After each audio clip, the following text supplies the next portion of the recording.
इतने कम उम्र में अभिमन्यु की मृत्यु क्यों हुई? क्या है इसके पीछे का रहस्य? हिंदू ग्रंथ के अनुसार जब द्वापर युग में जब धर्म की हानि होने लगी, तब धर्म और सत्य की रक्षा के लिए भगवान श्री हरि विष्णु पृथ्वी पर श्री कृष्ण के रूप में अवतरित हुए। उनकी सहायता के लिए अन्य देवताओं ने भी पृथ्वी पर जन्म लिया। उन उद्देश्यों में चंद्रमा के पुत्र भी थे, किंतु चंद्रमा अपने पुत्र वर्चा को पृथ्वी लोक पर भेजना नहीं चाहते थे।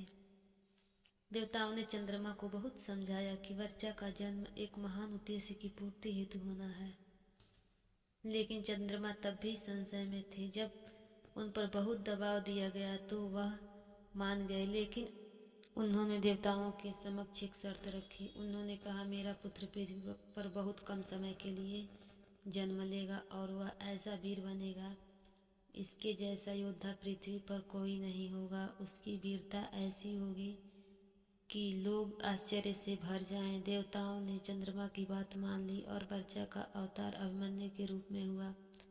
अर्जुन और सुभद्रा के पुत्र के रूप में जन्मे अभिमन्यु का स्वयं श्री कृष्ण ने मार्गदर्शन किया और उन्हें सारी अस्त्र शस्त्र की विद्या अपने संरक्षण में दी। इसके अलावा अभिमन्यु देवलोक से भी शस्त्रों का ज्ञान प्राप्त करके आए।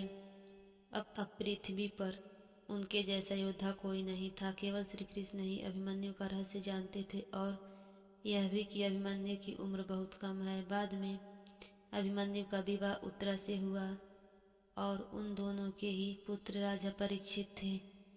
जब महाभारत में चक्रव्यूह की रचना की गई तो चक्रव्यूह में केवल घुसने का ज्ञान होने के बावजूद अभिमन्यु ने युद्ध में जाने की जिद की। उनकी जिद मान ली गई। उस समय अभिमन्यु 16 साल के थे।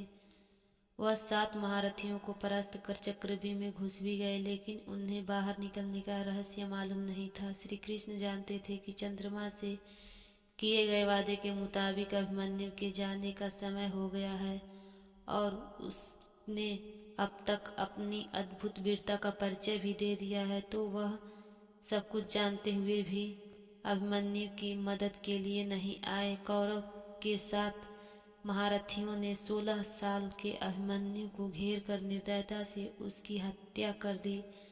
इस तरह अभिमन्यु वीर गति को प्राप्त हुए, लेकिन उनके वीरता की गाथा आज भी प्रसिद्ध है।